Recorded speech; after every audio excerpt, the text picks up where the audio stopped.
ustedes acá para primer nivel, la clase de primer nivel de escuela de discipulado. Ya pasamos el posencuentro, ahora vamos a primer nivel. Pero antes de iniciar esto, quiero recordarles los materiales que nosotros tenemos.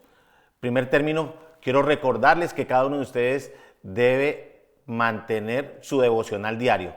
Es decir, todos los días debe hacer el devocional con el capítulo de la Biblia que esté usted leyendo, y además debe responder las preguntas de discernimiento que tiene el devocional.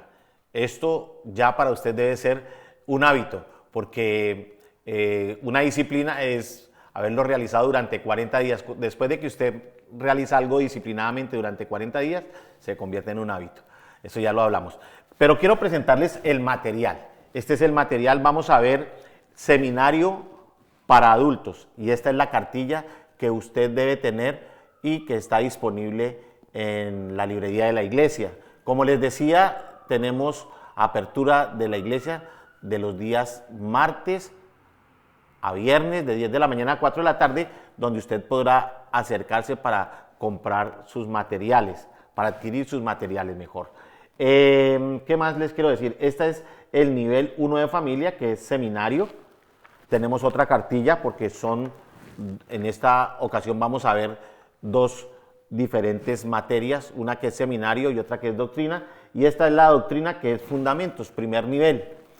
Para los jóvenes ellos tienen algo diferente, una cartilla diferente, que es el seminario, es cartilla para los jóvenes, porque cuando tratamos de la familia, entonces vamos a tratar del matrimonio y de estas cosas. En cambio, en los jóvenes se trata temas como el noviazgo, las relaciones entre ellos mismos, sus relaciones sociales. Bien, esto es lo que les quería recordar. Entonces, pues vamos a ir a fundamentos, la primera clase del día de hoy. Iniciamos. Vamos a iniciar con la salvación. Lo más importante para Dios después de que nosotros hemos nacido de nuevo es entender nuestra salvación. Cuando nosotros entendemos nuestra salvación, entonces no vamos a dar pie atrás. Eso fue lo que vimos en las clases de posencuentro, es afirmar lo que nosotros vimos en el encuentro con Jesucristo. Ahora vamos a mirar esto, cómo lo podemos hacer prácticamente. ¿Qué se entiende por salvación? Por salvación se entiende un rescate. Por ejemplo, aquí tengo una balsa de estas personas africanas que atraviesan todo el mar Mediterráneo para llegar a Europa.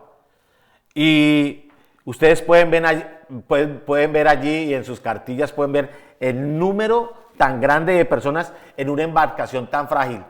Pero están exponiendo sus vidas porque en el lugar donde están no se encuentran satisfechos, están perdidos, hay esterilidad, viven una vida de olvido, de destierro, de pobreza absoluta, y quieren buscar una nueva vida. Así es cuando nosotros venimos a los caminos del Señor.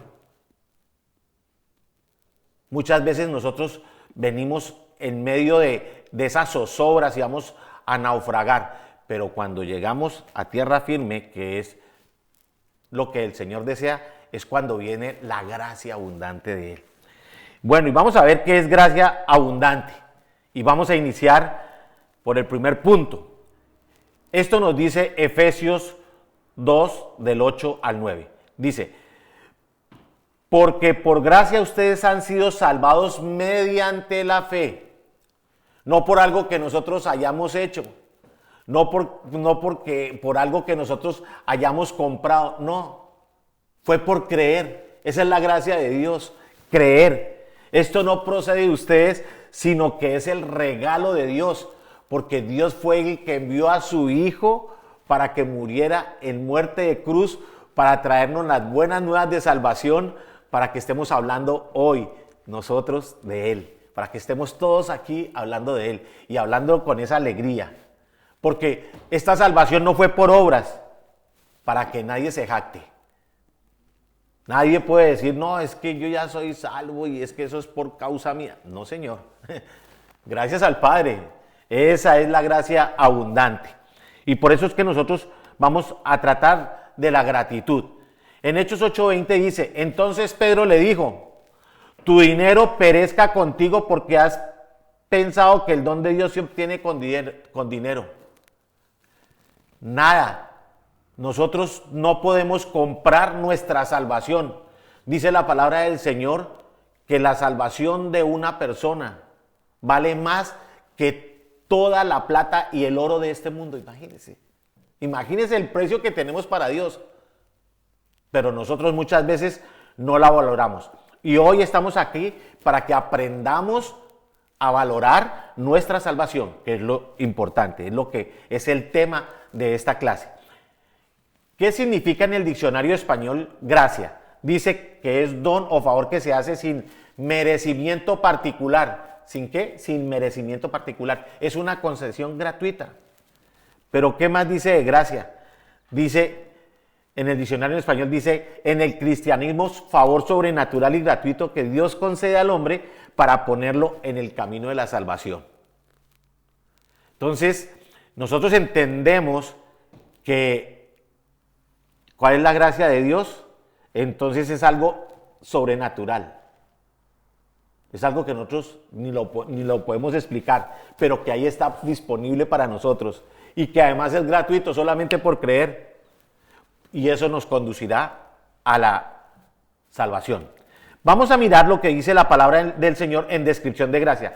Génesis 6 del 5 al 8. Y vio Jehová que la maldad de los hombres era mucha en la tierra, y que todo designio de los pensamientos del corazón de ellos era de continuo solamente el mal. O sea, solamente el hombre, cuando nosotros no conocemos a Dios o no queremos conocerlo, entonces siempre lo continuo, lo que hay en nuestro pensamiento y en nuestro corazón es hacer el mal. Y por eso dice el Señor, y se arrepintió Jehová de haber hecho al hombre en la tierra, y le dolió en su corazón. Pero ¿qué más nos sigue diciendo la palabra? Y dijo Jehová, raeré de sobre la faz de la tierra a los hombres que he creado, desde el hombre hasta la bestia, hasta el reptil y las aves del cielo, pues me arrepiento de haberlos hecho. Pero hubo un hombre, y ese es usted y yo. Pero no he hallado gracia ante los ojos de Dios. Y eso es lo que nosotros hemos hallado gracia ante los ojos de Dios. ¿Y qué más dice? Así como ustedes ven, dice descripción de gracia en Romanos 3:20. Así como ustedes ven, nadie puede alcanzar el favor de Dios por ser lo suficientemente bueno. Porque mientras mejor conocemos la ley de Dios, más nos damos cuenta que no la obedecemos. La ley nos hace vernos como pecadores. Quiero regresar un poco a la diapositiva anterior y ver el caso de Noé. Noé fue un hombre que le creyó al Señor y como Dios halló gracia en él, entonces lo utilizó como un salvador, así como utilizó a Jesucristo. Entonces Dios siempre utiliza a alguien para que nos hable y que nos pueda llevar a la presencia de Dios. Y Noé halló gracia. Y por eso el Señor no lo destruyó y le dijo que construyera un arca, y ya todos conocemos la historia. Y él comenzó a decirle a todo el mundo que se arrepintiera, pero nadie quiso hacer caso, lo creían loco, porque estaba construyendo un arca en una montaña y en una zona desértica. Entonces lo creían loco. Pero él le obedeció a Dios en todo, y por esa causa cuando vino el diluvio, la única familia que no pereció fue la de él, porque él fue obediente a Dios. Por eso nosotros debemos entender que la gracia de Dios es algo que nadie puede alcanzar el favor de Dios por ser lo suficientemente bueno, no. Nosotros tenemos que buscar a nuestro Señor Jesucristo, así como nosotros fuimos a un encuentro, ustedes fueron a un encuentro y buscaron al Señor. Entonces el Señor nos dio esa gracia. Porque no es por ley, no es por que tenemos que obedecer, no Señor, no es por eso, sino es porque usted cree en lo que hizo el Señor en la cruz del Calvario. En Romanos 3:24 dice, pero Dios nos declara inocentes del delito de haberlo ofendido si confiamos en Jesucristo, quien gratuitamente borró nuestros pecados. No tuvimos que hacer absolutamente nada. Él pagó el precio. Él nos redimió de la esclavitud del pecado en la cruz del Calvario. En Salmos, en Romanos 10:4 dice de la siguiente manera: entiéndalo bien, Cristo concede a quienes creen en Él lo que ustedes están tratando de lograr por esfuerzo propio, pues Cristo es el fin de la ley.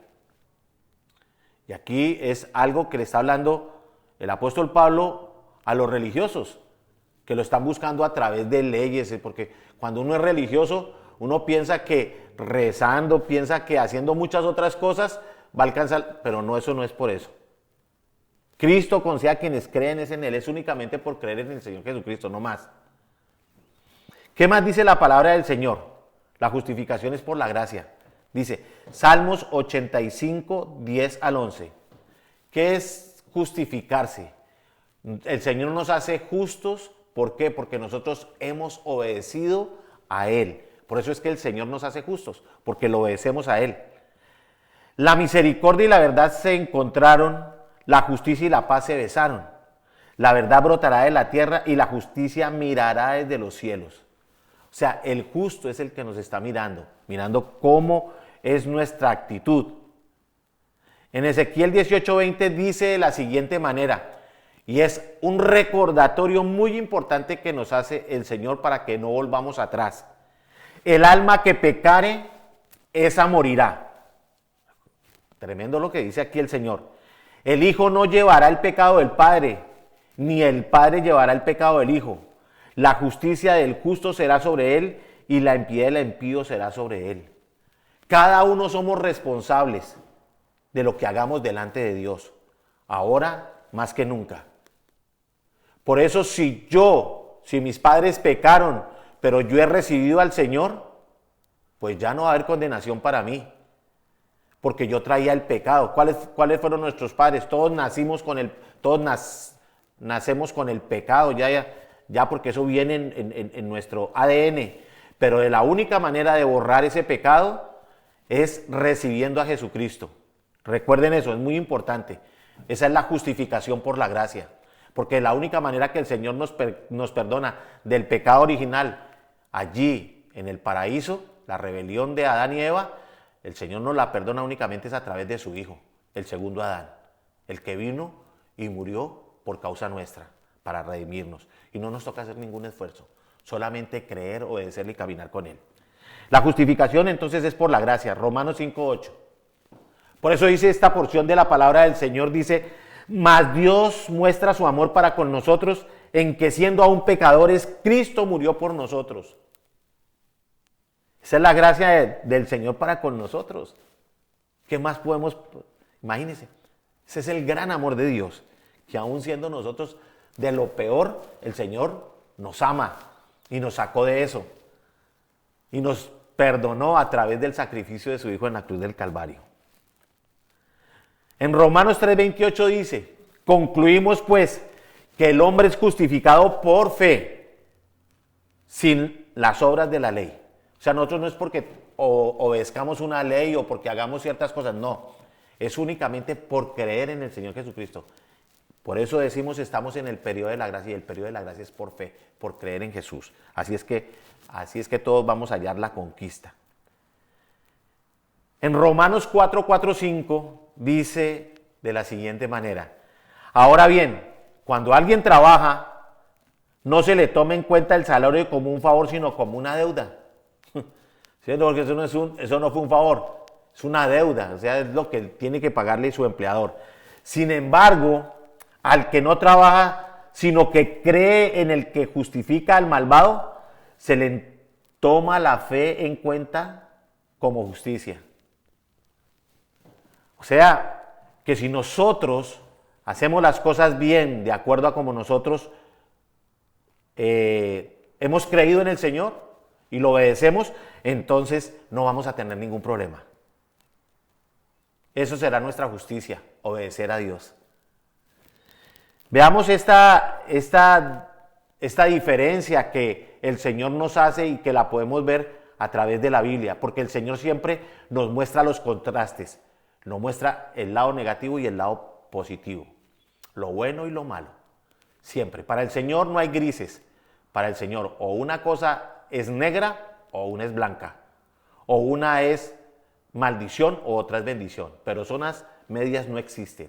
Por eso nosotros debemos de ver aquí que por la gracia entregamos nuestras debilidades a nuestro Señor Jesucristo. Pero ¿qué es lo que entregamos? Entregamos los pecados y recibimos ¿qué? La salvación. Entregamos nuestras enfermedades y ¿qué recibimos? La salud. Entregamos nuestras necesidades y recibimos la provisión de Dios, que es abundante. Nuestras angustias, allí nosotros vamos y entregamos nuestras angustias y ¿qué recibimos? La paz de Dios que supera la paz que da el mundo. Entregamos nuestra voluntad, porque anteriormente hacíamos lo que mejor nos parecía, pero ahora recibimos la guía del Espíritu Santo, que es el que nos fortalece y nos guía por todo lugar. Entregamos el conocimiento humano, porque muchos hemos aprendido muchas cosas del mundo, pero de eso nada nos sirve para la salvación. Nos va a ayudar después cuando le sirvamos al Señor, si es cierto, como le sirvió al apóstol Pablo. Pero lo primero que nosotros debemos de recibir es la sabiduría de Dios, que es la más importante y la cual se encuentra en su palabra, que es la Biblia. La Biblia nos enseña que por la gracia confiamos plenamente en el Señor Jesucristo. En Filipenses 4:13 dice, todo lo puedo o a todo puedo hacerle frente gracias a que Cristo me fortalece. Cuando nosotros confiamos plenamente en el Señor, pueden venir las circunstancias más difíciles que nos estén abordando, como en este caso, en este tiempo que nos está abordando una pandemia y que es mortal y que no la podemos ver. Así es el pecado. No lo podemos ver, pero nos quiere conducir a la muerte. Pero ahora no le vamos a temer absolutamente nada, porque ahora puedo hacerle frente a todo gracias a Jesucristo, que Él es quien nos fortalece. Aleluya. Esto es impresionante. Pero ¿qué más dice la Biblia sobre la gracia y el pecado? En Romanos 7:14 dice de la siguiente manera, la ley es buena, el problema no está en ella, sino en mí. O sea, el problema no es la ley, el problema no es la ley que dice que no me pase un semáforo en rojo. El problema es que yo soy el que decido pasarme el semáforo en rojo. Ahí es donde está lo grave. Porque estoy vendido en esclavitud al pecado, que es mi dueño. Cuando nosotros no conocíamos de Dios, ¿quién era el dueño de nosotros? El diablo. Eso que no nos quepa la ley, que no nos quepa la menor duda, disculpen. Entonces, hemos visto la diferencia que hay. Entonces, ahora nosotros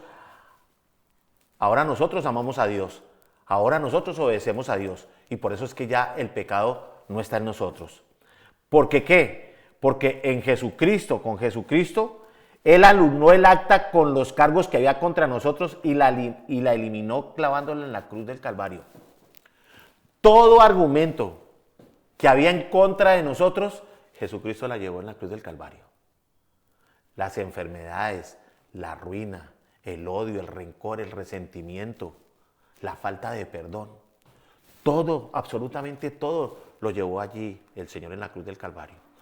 Así es de que si se llega a levantar un argumento en contra de su vida, en contra de su vida, ¿qué es lo que tiene que hacer ahora usted? No, inmediatamente ese argumento, llévelo a la cruz del Calvario. Si es un argumento que el médico le dijo que tiene una enfermedad y que de esa no va a salir, llévela a la cruz del Calvario. Porque dice la palabra del Señor que por las llagas de Él fuimos nosotros curados. Si tiene problemas económicos, llévelos a la cruz del Calvario. El Señor dice que a Él le pusieron una corona de espinas en su cabeza. Y esa fue la maldición. Abrojos y espinas te producirá la tierra. Pero Él llevó la maldición de la pobreza. Entonces usted dice, no Señor, yo voy a tener bendición financiera porque el Señor llevó la maldición financiera a través de la corona de espinas. Por eso tiene que llevar toda la cruz del Calvario. ¿Qué nos dice Gálatas 6:14? Dice, en cuanto a mí, que nunca me jacte de otra cosa que no sea la cruz de nuestro Señor Jesucristo. Debido a esa cruz, mi interés por este mundo fue crucificado y el interés del mundo por mí también ha muerto. Ahora, han cambiado las prioridades de nosotros para nuestra vida. Tus prioridades, mis prioridades han cambiado. Ahora, primero es Dios como lo dice la palabra. Amarás al Señor tu Dios sobre todas las cosas. Y el segundo mandamiento, no menos importante que el primero, es amarás a tu prójimo como a ti mismo. Y después de que tú has hecho esto, entonces cuando vienen las bendiciones de Dios para tu vida. Eso es una tremenda bendición. ¿Qué se entiende por salvación? Entonces, en el diccionario dice librar de un riesgo o peligro y poner en seguro. Evitar inconvenientes, impedimento, dificultad o riesgo, exceptuar, dejar aparte, excluir algo de lo que se dice o se hace o de otras cosas. Exculpar, probar jurídicamente la inocencia o libertad de alguien o algo. Muy seguramente ustedes han visto muchas películas de esclavitud y de la única manera que se puede liberar un esclavo es cuando alguien viene y paga por su libertad o paga por llevarlo para otro lado. Eso fue lo que hizo el Señor Jesucristo. Él vino y pagó un precio en la cruz del Calvario para tu libertad y mi libertad. Y eso es lo que nosotros debemos entender. Esa es mi salvación, es tu salvación. Ahora, ¿qué nos dice la palabra del Señor? ¿Qué se entiende por salvación? En 1 Corintios 1:30 dice de la siguiente manera. Dios los ha unido a ustedes, o sea, nos ha unido con Cristo Jesús. Dios hizo que Él fuera la sabiduría misma para nuestro beneficio. Cristo nos hizo justos ante Dios y nos hizo puros y santos y nos liberó del pecado. Esto es muy importante que nosotros lo entendamos, que cuando nosotros estamos unidos a Jesucristo es algo que es para nuestro beneficio. Que cuando nosotros caminamos en santidad, que significa estar separados para Dios, porque eso es lo que significa santidad, obedecer a Dios y estar alejados del pecado. Entonces ahí es cuando el Señor nos ha librado de todo esto. Por eso es lo que entendemos por la salvación. Y por eso nosotros debemos de tener muchísimo cuidado con nuestra salvación, para que no la vayamos a perder. Requisitos para la regeneración. Entonces, ¿qué se requiere? Palabra viva y permanente de Dios. Es decir, debemos de estar en contacto con las Escrituras. Debemos de estar haciendo nuestra vida devocional. Es muy importante, porque en 1 de Pedro 1:23 dice de la siguiente manera, pues han nacido de nuevo, pero no a una nueva vida que pronto se acabará, porque nosotros somos peregrinos. El viaje por la tierra es muy cortico en relación con la eternidad. Ya lo hablábamos en el posencuentro. Decíamos que la eternidad, ¿cómo es la eternidad? Entonces, escoger una sábana blanca, la más grande que usted haya podido encontrar, puede ser del tamaño de las que llevan a los estadios, y poner con un esferito o una pluma, poner allí un puntico. Eso es lo que representa la vida, y la eternidad es todo lo demás. Por eso nosotros tenemos que prepararnos es para esa eternidad, porque nuestra vida es muy corta. Y eso es lo que nos ayuda, nos está anunciando aquí, que debemos de prepararnos para ello, y que de la única manera que nosotros nos podemos preparar para ello y para que haya una verdadera regeneración en nosotros, ahora que queremos ser diferentes, es que la palabra permanezca en nosotros. ¿Qué más dice la palabra del Señor? Requisitos para la regeneración, la obra del Espíritu Santo.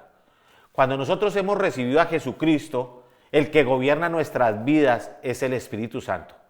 El Señor Jesús le dijo a sus discípulos cuando estaba aquí en la tierra, es necesario que yo me vaya para que venga el Consolador, el que los va a ayudar, el que los va a fortalecer, el que los va a guiar, el que les va a dar el poder, el que en el nombre del Señor Jesús colocarán las manos sobre los enfermos y los enfermos sanarán. Por eso esta es la obra del Espíritu Santo. En Juan 3, 6, 7 dice de la siguiente manera, el ser humano solo puede reproducir la vida humana, Pero la vida espiritual nace del Espíritu Santo. Es cuando nosotros hemos recibido a Jesucristo. Y al recibir a Jesús tenemos al Espíritu. Así que no te sorprendas cuando digo, tienen que nacer de nuevo. Entonces nosotros, como hemos nacido de nuevo, entonces ya sabemos que vamos a tener la obra del Espíritu Santo. Pero ¿cuál es el otro requisito para la regeneración? O sea, para ser una nueva persona. Entonces necesitamos la fe en Jesucristo. Es muy importante. Por eso dice Hechos de los Apóstoles 3:16, dice, por la fe en el nombre de Jesús, este hombre fue sanado. Y ustedes saben que él antes era un inválido. La fe en el nombre de Jesús lo ha sanado delante de sus propios ojos. Si usted quiere recibir un milagro, tiene que creer en Jesús. Porque de esa manera es que vienen los milagros a su vida. Pero el milagro más grande, recuerden, es la salvación.